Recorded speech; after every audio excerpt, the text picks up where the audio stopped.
con mặt trời thức dậy mẹ lên.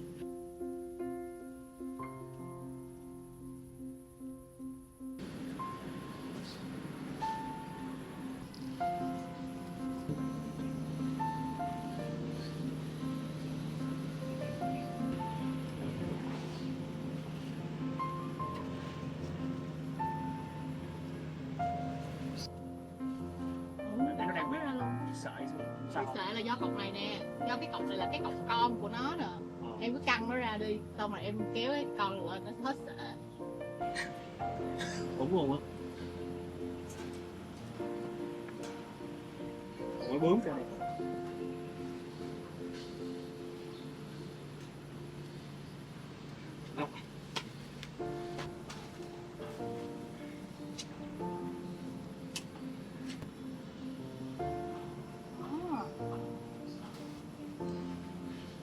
Ủa, ở dưới có lưới vậy đó, mình có để lưới vậy nó tự leo được không? Bắt cái lưới ngay cái hàng này nè.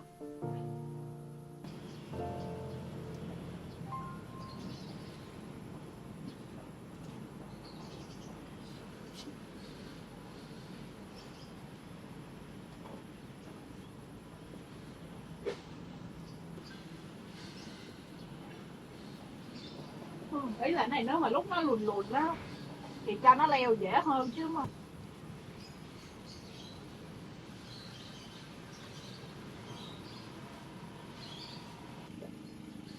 Sợ.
Tôi hết mình với công ty, nguyện cống hiến cả thanh xuân này.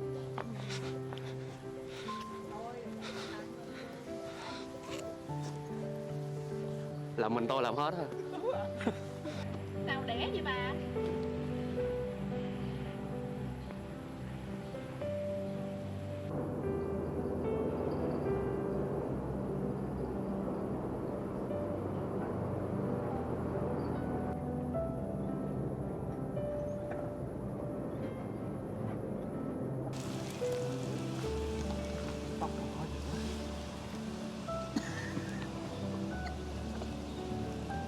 One 100% for Peter.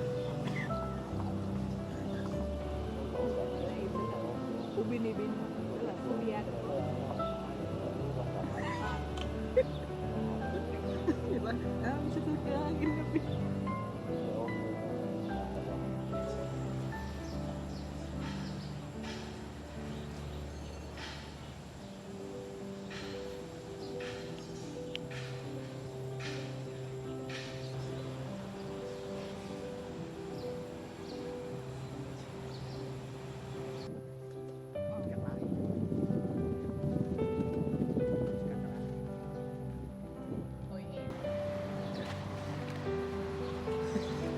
Kéo phải vui ha.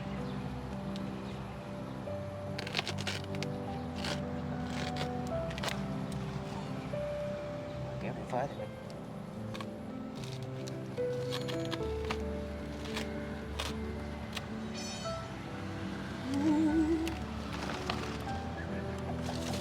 chắc là có mái che cho nè.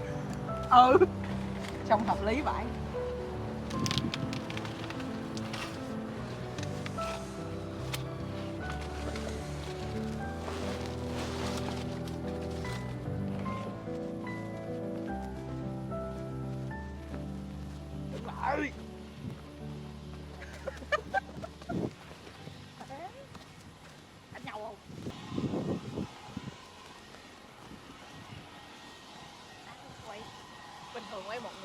trời, đây còn đèo vòng quay hai đứa nữa. Vô à, đây là cho nó có thêm chất liệu á.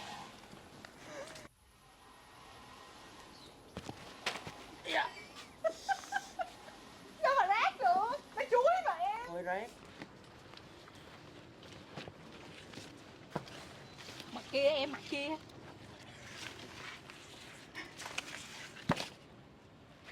Rồi, đặt cái này lên trên nó cho sạch. Vậy đúng không? Ừ. Mày đặt con cây rau của con Tính là giết mày luôn á.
Rau muống organic 20.000 nửa ký ơi. Mày cũng không ăn rau, đỡ phải mua.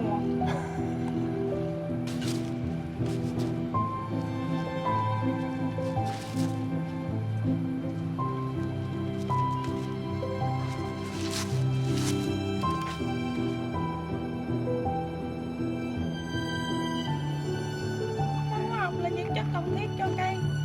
Cân liên, nạp liên. Má đau lưng, đau lưng.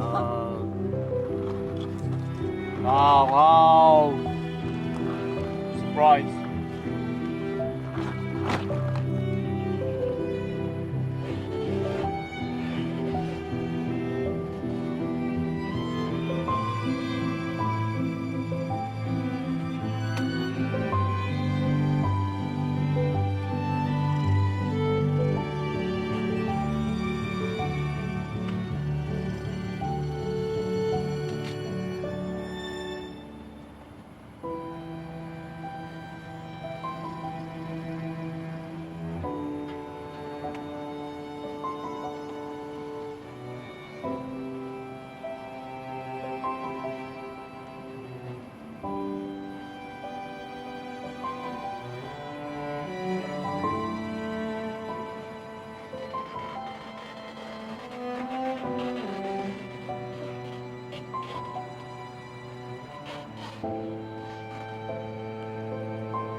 Cắt chùm ở đó trước hả?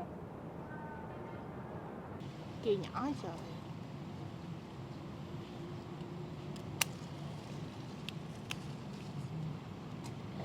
Thơm.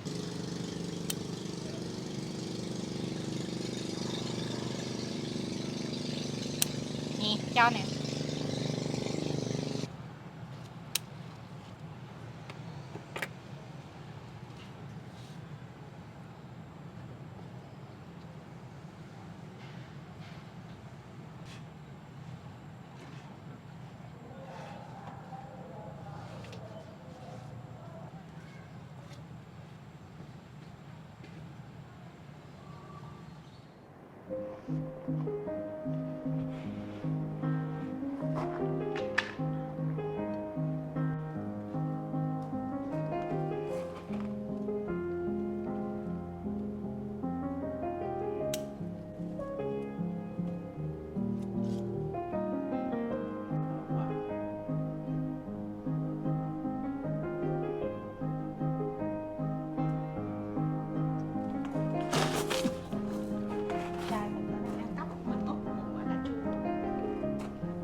ngon thiệt á.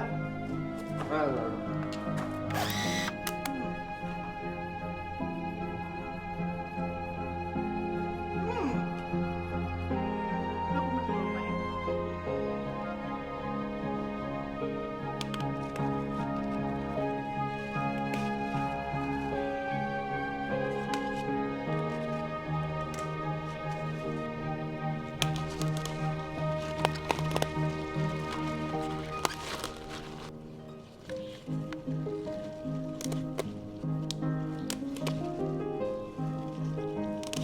Rửa cái em thôi. Rửa cái là để ai đó. Mặt kia nữa. Em có một cái chỗ nó có cái lỗ cái tụi nó sống ở trong.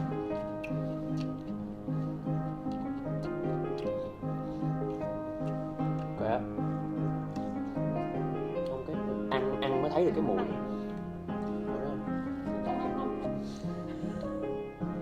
Ăn á. Ghi nhận là không